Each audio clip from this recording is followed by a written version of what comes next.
On parle beaucoup de liberté financière, oui, la fameuse liberté financière, mais peut-on à minima parler de la stabilité financière?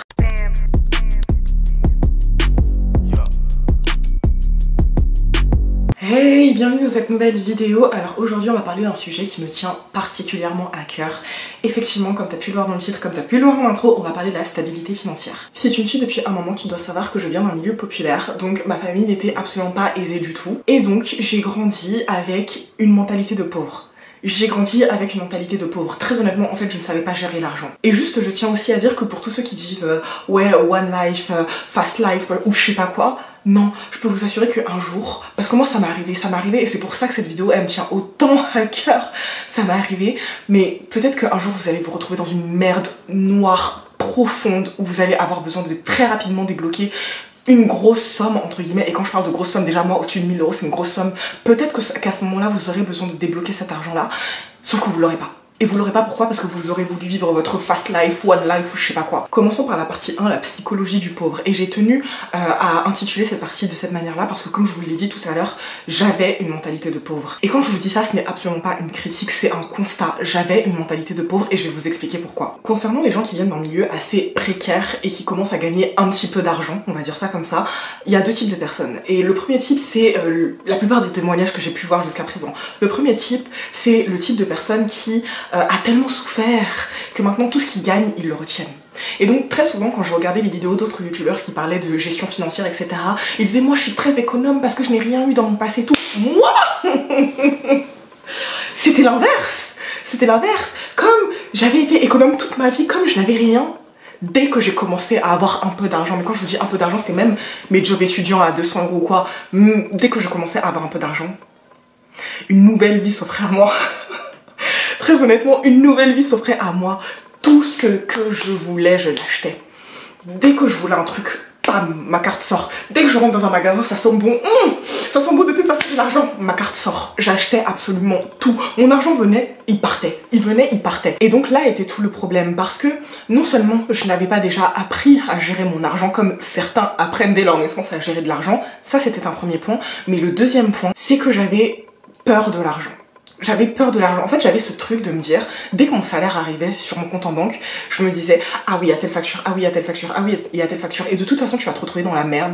Donc, de toute façon, tu seras dans la merde. Donc, profite, fais-toi plaisir parce que, justement, tu as besoin de vivre, tu as besoin de profiter de la vie. Et donc, je burnais de l'argent. Littéralement, je cramais de l'argent. Et vous savez, déjà dans les études, donc avec mes jobs étudiants et tout, j'avais ce truc de me dire, ah ouais, mais de toute façon, quand j'aurai un petit peu plus d'argent, je saurai mieux gérer. Quand je gagnerai beaucoup plus, je saurai mieux gérer. Bah, je peux vous assurer que non. Je peux vous assurer que non, parce que, en fait, vous prenez des habitudes et ces habitudes-là, elles restent, même lorsque vous avez plus d'argent. Au contraire, plus vous avez de l'argent et plus vous avez des nouveaux besoins. Donc, autant avec 300 € qu'avec 3000 €, je burnais tout mon argent. Je brûlais, mon argent partait comme ça. Mon argent volait même. Je passais dans la rue, quelqu'un me demandait de l'argent, je dis tiens, 20 €, 30 €, 50 €. Je brûlais mon argent. Et donc, avec 300 ou avec 3000 €, je finissais à découvert. Et donc, avec 300 ou 3000 €, j'avais peur de regarder mon compte bancaire.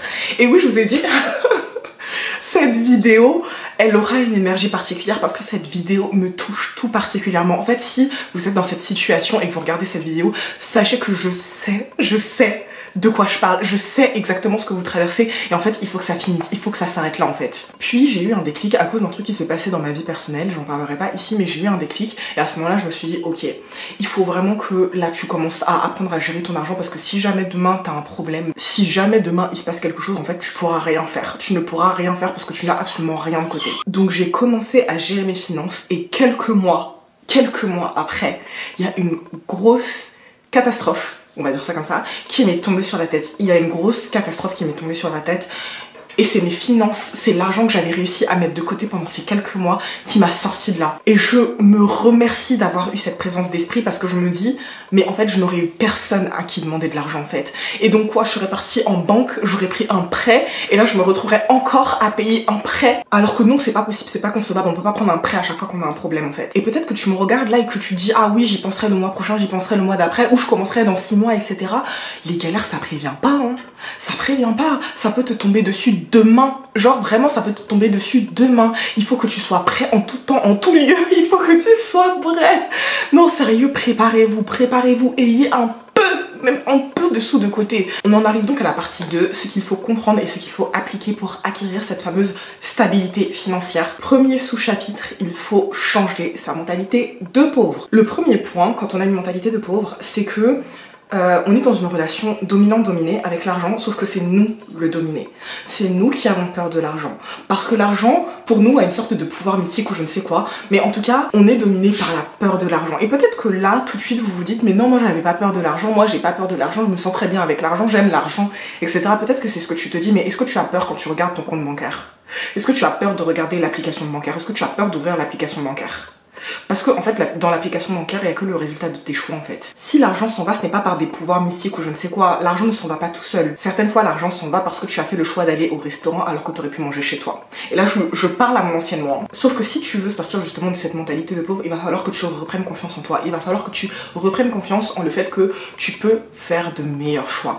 Et il va falloir que tu abatte cette peur de l'argent, abatte cette peur de regarder ton compte bancaire parce que tu as besoin de le regarder pour mettre en place des stratégies, tu as besoin de regarder la manière dont tu fais tes dépenses, tu as besoin de regarder ce qui te reste à la fin du mois pour pouvoir mettre les bonnes stratégies en place. Et oui, tu vas réussir à gérer, ne t'en fais pas, à partir du moment où tu seras correctement organisé, à partir du moment où tu auras mis les bons trucs en place, les bons trucs au bon endroit, alors tu seras en capacité de retenir l'argent et pas de le laisser passer comme une passoire. Mais encore une fois, il faut vraiment que tu surpasses ta peur de l'argent. Et puis avec le fait d'arrêter d'avoir peur de l'argent, n'attends pas d'avoir beaucoup pour commencer. Et ça c'est vraiment un des meilleurs conseils que je puisse te donner, n'attends pas d'avoir beaucoup pour commencer parce que comme je t'expliquais tout à l'heure, que ce soit avec 300, avec 3000, avec 5000 euros, je brûlais de l'argent parce que je n'avais pas mis en place des bonnes habitudes. Au contraire, quand j'étais étudiante avec mes jobs étudiants, comme je disais, je me disais oui mais quand j'aurai plus, j'apprendrai à gérer. Sauf que quand je me suis retrouvée avec plus, bah je n'avais pas appris à gérer en fait.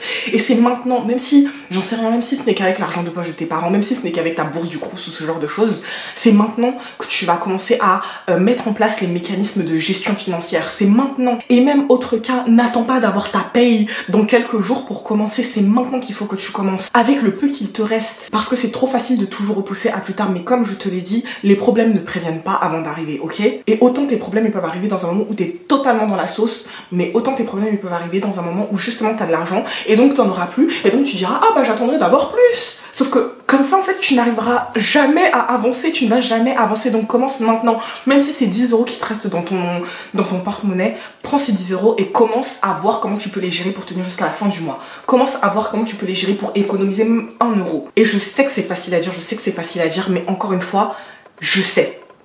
Autre point ici, c'est qu'il faut que tu comprennes tes patterns, il faut que tu comprennes en fait tes habitudes financières.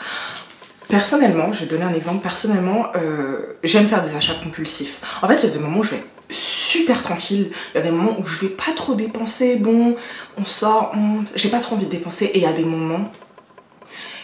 moments, je peux t'acheter un magasin entier juste parce que j'aurais eu une mauvaise nouvelle. Voilà, en fait, le problème c'est que je dépensais beaucoup.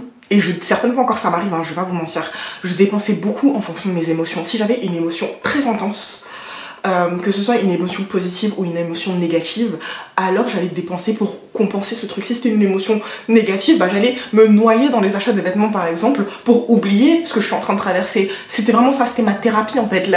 Le shopping était devenu ma thérapie. Et encore une fois, même si c'était juste m'acheter une bougie à 1 euro, ça m'apportait une forme de satisfaction que vous pouvez même pas imaginer en fait. Et c'est pour ça que je vous dis, c'est ultra important d'identifier vos patterns, parce qu'en fait ce qu'il va falloir régler, c'est pas la dépense en elle-même, c'est la root cause, la cause racine, le pourquoi est-ce que vous dépensez autant. Si je dépense autant pour compenser un manque par exemple, bah, il faut peut-être d'abord que je m'attaque à soigner ce manque là. Vous voyez où je veux en venir? Et le dernier point sur ce truc là, c'est changer ses influences et ses fréquentations.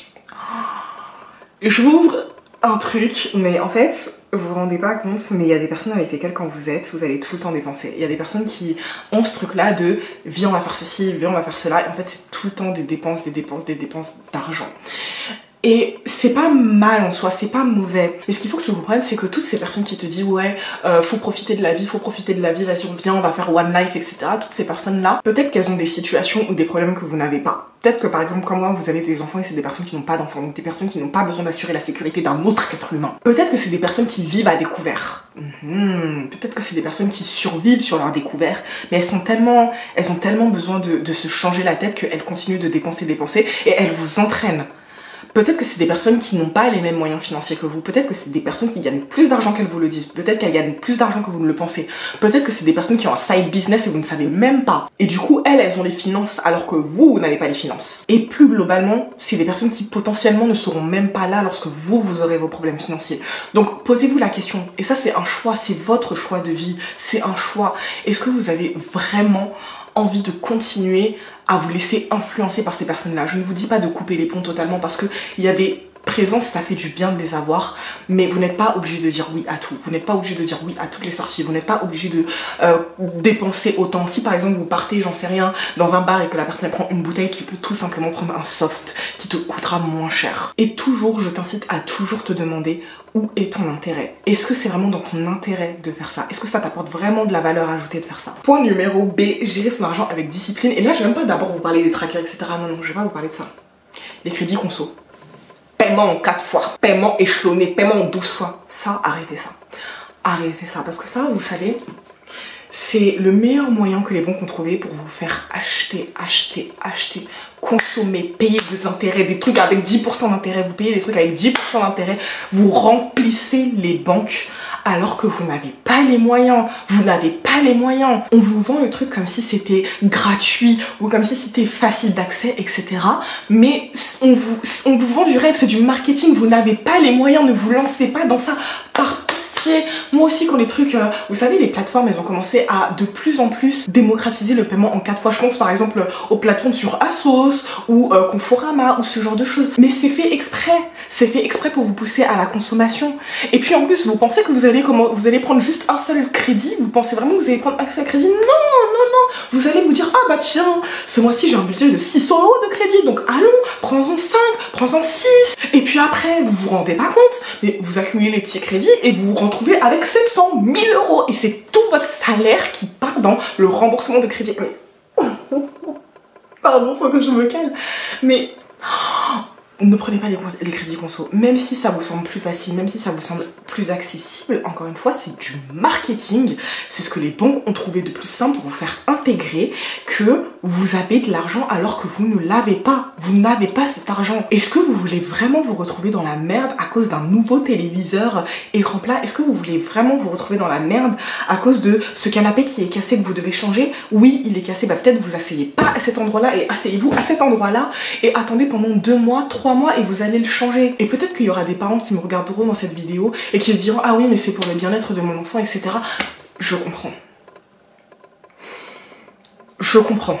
En tant que maman, il y a certains choix que je fais. Des fois, j'ai pas envie, je peux pas. Et je me dis, il faut que je le fasse pour mon fils. Des fois, peut-être que vous n'allez pas avoir les finances, mais j'en sais rien.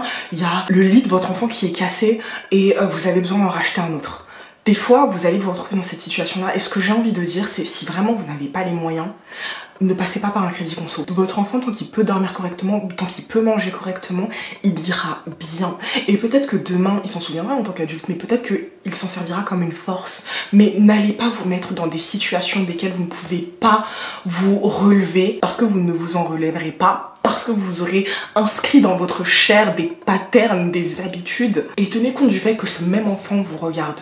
Donc demain, ce même enfant, il aura les mêmes problèmes financiers que vous, que moi. Deuxième point qui va fâcher. Supprimer la possibilité d'avoir un découvert. Le découvert, c'est la solution de facilité. Quand moi j'ai eu accès à mon premier compte en banque, etc., je voulais un découvert parce que je me disais, on sait jamais, tu sais, un mois, ça peut être chaud sur moi et tout. C'est la solution de facilité, supprimer la possibilité d'avoir un découvert, parce que si vous avez la possibilité d'avoir un découvert, vous allez tout le temps, absolument tout le temps, l'utiliser.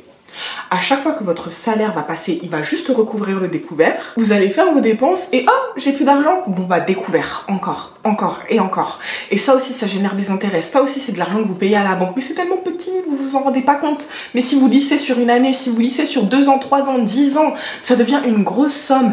Ne vous laissez pas avoir par les découverts. Et en plus, si vous avez toujours cette épée de Damoclès de je dois rembourser ce découvert, je dois rembourser ce découvert, de toute façon je dois de l'argent, on dort pas bien dans ce genre de situation. Moi je sais pas, moi personnellement je n'arrive pas à bien dormir dans ce genre de situation. Je sais que je dois ne serait-ce que 2 € à la banque, ne serait-ce que 2 €, je ne dors pas bien.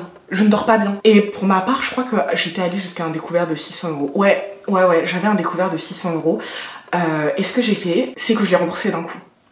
Genre, pendant un mois, quand je vous dis, je me suis serré la ceinture, j'ai mangé que du riz, des pâtes. J'ai mangé que du riz et des pâtes. Et je me suis fait violence de ouf, mais j'ai remboursé mon découvert en un mois. Le mois d'après aussi, j'ai souffert, mais une fois que mon découvert, il était remboursé, j'ai bloqué la possibilité d'avoir un découvert. Et maintenant, je dors mieux, tout va bien. Je n'ai plus cette épée de Damoclès, je me sens sereine. Et pour moi, c'est ça la véritable même liberté financière, c'est de ne devoir personne. Je ne dois plus personne. Et c'est ça que vous devez mettre en place. Peut-être, j'ai vu beaucoup passer sur TikTok des créatrices de contenu qui disaient qu'elles, pour rembourser leur découvert, elles avaient fait petit à petit sur plusieurs mois, sur plusieurs années, vous savez. Par exemple, vous allez avoir un découvert de 500 € et vous allez dire à la banque, bah le mois prochain, je veux un découvert de 450, puis de 350. Et comme ça, vous remboursez petit à petit et vous ne le sentez pas passer. Si c'est votre méthode, allez-y, utilisez-la. Mais moi, je savais que je voulais que ce soit terminé, je n'en voulais plus de toutes ces galères, de tous ces trucs-là. J'en voulais plus, donc en un mois, j'ai tout remboursé. Tout ça pour dire que les banques ont tout intérêt à gagner de l'argent sur vous. Et que les crédits conso et les découverts, c'est du marketing. Et c'est fait pour toujours engendrer plus d'argent, pour vous garder dans cette mentalité de pauvre, pour qu'elles s'enrichissent encore plus. Et finalement pour que vous deveniez leur esclave en fait. Parce que finalement vous travaillez pour rembourser l'argent des banques. Troisième truc qui va fâcher, l'échec. Si vous avez cette habitude de facilement payer par chèque, par-ci, par-là, etc. Arrêtez les chéquiers, arrêtez. Si jamais vous avez besoin d'un chèque, allez en banque. Alors je sais que du coup les chèques ils sont payants, je sais qu'il y a des frais, des fois c'est plus de 10 € etc. pour obtenir un chèque. Mais si vous savez que vous avez cette facilité à rapidement donner les chèques, soit par exemple parce que vous n'avez pas l'argent, vous savez que ça va pas être encaissé tout de suite, etc. Franchement, stop. Supprimez votre chéquier, genre brûlez votre chéquier, j'en sais rien, renvoyez-le à votre banque, j'en sais rien, mais ne prenez pas de chéquier. Personnellement, j'ai toujours un chéquier parce que j'ai jamais eu cette facilité-là à donner des chèques comme ça. Moi, j'aime pas que mon argent se promène comme ça dans la nature. Je ne sais pas où il est. Ça peut me tomber dessus du jour au lendemain, je sais pas. Non, moi, je me sens pas à l'aise avec ça. Et je n'utilise mes chèques que, genre, si je dois donner la caution pour un appartement ou ce genre de choses. Dans ce cas-là, oui, j'utilise mes chèques. Mais franchement, si vous avez une facilité à dépenser vos chèques comme ça, non. Point suivant. Et ça, peut-être que vous allez avoir du mal à l'entendre, mais moi, c'est ça qui m'a réellement sorti de la merde. C'est ça qui m'a vraiment sorti de la merde, c'est le fait de budgétiser. Et quittez pas la vidéo s'il vous plaît, parce que moi, quand je tombais sur des vidéos qui parlaient de budgétisation, comment organiser ses mois, comment répartir ses dépenses, etc., j'étais là en mode... C'est des gens, ils savent pas s'amuser, c'est des gens... Leur vie elle est trop millimétrée et tout, j'étais là comme ça, mais je peux vous assurer qu'aujourd'hui ce qui fonctionne pour moi c'est de budgétiser et pourtant je m'amuse toujours autant. Je vais vous expliquer, j'ai un tracker sur lequel en chaque début de mois je mets la source de revenus que je vais avoir, donc dès que je sais que mon salaire va être viré etc, je sais exactement quel est le montant de mon salaire, je rentre le montant de mon salaire, je rentre toutes mes dépenses, loyer, électricité, école de l'enfant, assurance, je rentre vraiment toutes mes charges fixes. Et pour les charges qui sont variables, soit je me fixe un budget, exemple avec l'essence de la voiture, et je vais vous dire très concrètement, hein, je me fixe un budget de 40 €. Si je vois que je commence à avoir de moins en moins d'essence, si je vois que même je commence à avoir moins un quart d'essence là-bas, je prends plus la voiture. Je laisse la voiture et je prends les transports et je privilégie les transports ou alors je sors moins. Mais encore une fois, j'ai établi ce budget en fonction de ce que ma voiture elle consomme et de mes habitudes de déplacement, etc. Peut-être que le budget ne sera pas le même pour vous. Il y a des trucs sur lesquels vous n'avez vraiment aucune visibilité sur ce que ça va vous coûter. Je pense notamment par exemple au périscolaire. Aux études, vous savez, les études, les goûters, etc. Moi, je ne sais absolument pas combien ça va me coûter. Tous les mois, je découvre. Des fois, c'est ça, des fois, c'est ça, des fois, c'est en bas, des fois, c'est en haut. Je ne sais absolument pas combien ça va me coûter. Donc, ce que je fais, c'est que j'ai défini le budget max. Je sais que, par exemple, maximum, ça va me coûter 200 € ce mois-ci. Ok. Donc, mon budget, l'argent que je vais bloquer dédié à ça, ça va être ces 200 € là. Et si c'est moins, tant mieux. Mais si c'est 200 €, l'argent sera déjà là. Donc je catégorise mon budget comme ça.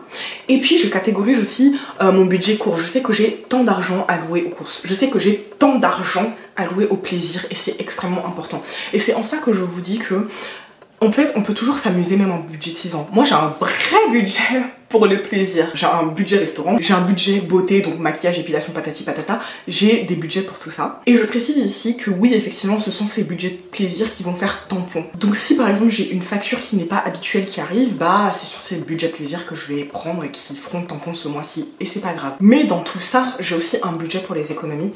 Et l'argent des économies est le premier argent qui quitte mon compte en banque. L'argent des économies, c'est le premier argent qui quitte mon compte en banque. Avant même l'argent du loyer, avant même l'argent de l'école ou de chez je ne sais quoi, l'argent des économies, c'est le premier argent qui quitte mon compte en banque. Et l'argent des économies n'est pas variable.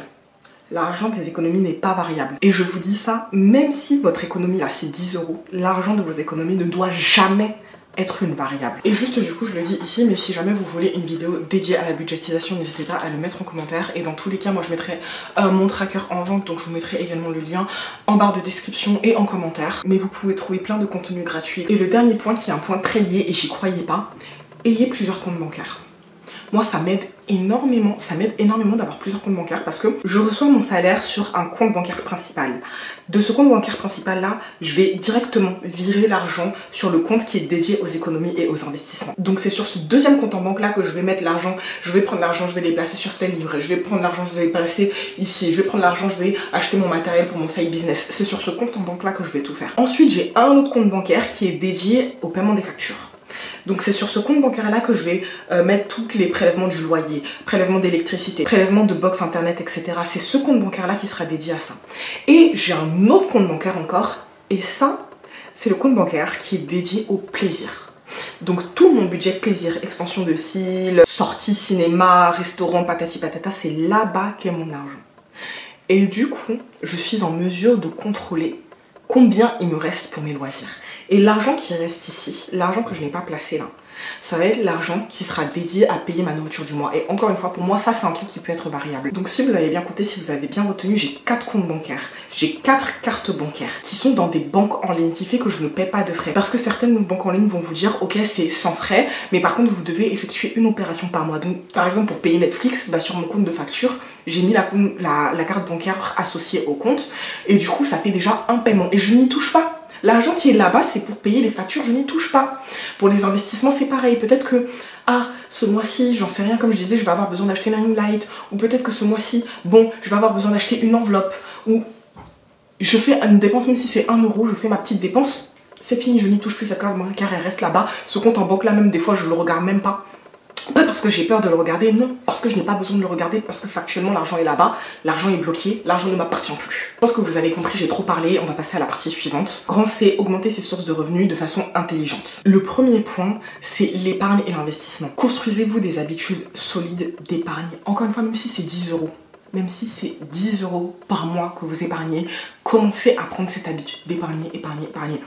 Là, je ne vais pas vous parler d'investissement parce que je ne vais pas vous dire allez ouvrir ceci ou allez ouvrir cela, etc. Parce que la manière dont vous voudrez investir sera peut-être différente de la manière dont moi je voudrais investir. Et puis il y a des choses que moi je vais considérer comme des investissements, certains ne vont pas considérer comme des investissements. Et si vous savez que vous êtes une personne dépensière, et moi ça m'a beaucoup aidé, c'est épargner sur des placements qui sont bloqués. Vous avez certains livrets qui vous permettent de bloquer l'argent. Les comptes à terme, donc c'est une solution qui vous permet de placer votre argent, et en fonction des banques, le minimal à placer est plus ou moins élevé. Je sais qu'il y a des banques qui sont graves dans l'excès, il y a des banques extrêmes. Je crois même que c'est le cas de la banque postale, mais il y a des banques extrêmes qui vont vous dire ouais, vous pouvez pas placer sur un compte à terme si c'est pas minimum 100 000 €. Mais vous allez par exemple avoir le crédit mutuel. Sur lequel vous pouvez placer, il me semble, à partir de 100 € si je me trompe pas, ou 150 €, ouais, à partir de 150 € vous pouvez placer sur un compte à terme.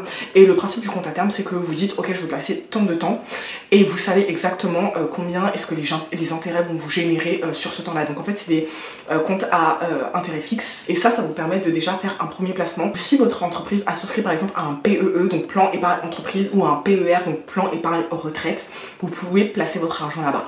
Le truc c'est que votre argent sera bloqué et que les conditions de déblocage sont assez spécifiques et définies. Je sais que dans le PEE c'est plus facile, vous pouvez débloquer l'argent plus facilement, par exemple en cas de rupture de contrat, ou en cas d'achat de résidence principale, ou en cas de divorce, ou ce genre de choses. Il y a plusieurs conditions, mais je sais que par exemple sur le PERCOL, donc le plan épargne retraite, c'est plus difficile de débloquer votre argent, et le fait est que pour le PER, votre argent ne se débloque finalement qu'à votre retraite, alors que pour le PEE, donc le plan épargne entreprise, votre argent est bloqué pour 5 ans. 5 ans à partir du moment où vous l'avez versé. Ce qui est bien aussi, c'est que votre entreprise va verser votre participation si elle le fait, hein. Elle va verser un abondement si elle le fait aussi, et du coup en fait vous aurez votre argent plus l'argent que vous a donné l'entreprise, etc. Quand vous recevez votre participation, si vous recevez la participation, n'utilisez pas votre participation. Placez l'argent. Regardez le même. Moi c'est comme ça que je le vois, comme si c'était un argent fictif, un argent qui n'existe pas. Je le vois comme ça. Comme ça je le place. On en parle plus, ça ne me traverse même pas la tête en fait. Et de façon régulière, tous les mois, vous pouvez verser de l'argent dessus et c'est de l'argent bloqué. Mais si vous voulez bloquer votre argent de cette manière-là, dans la mesure du possible, assurez-vous d'avoir constitué une épargne de précaution. Vous pouvez le faire en parallèle, moi c'est ce que j'ai fait, je l'ai littéralement fait en parallèle, mais votre épargne de précaution, c'est une épargne que vous allez constituer et qui sera constituée de 3 à 6 mois de salaire pour vous. Donc vous allez mettre votre argent de côté jusqu'à avoir 3 à 6 mois de salaire pour vous, ce qui va vous permettre de, si un jour, j'en sais rien, vous avez une inondation énorme dans votre maison, que vous n'avez plus rien, que l'assurance met du temps à vous rembourser, l'assurance ne veut pas vous rembourser, etc. Vous avez besoin de racheter de l'électroménager, vous avez besoin de racheter des vêtements, ce genre de choses, vous avez l'argent. Si demain vous avez une galère, peu importe la galère que vous avez, peu importe, vous avez de l'argent directement disponible.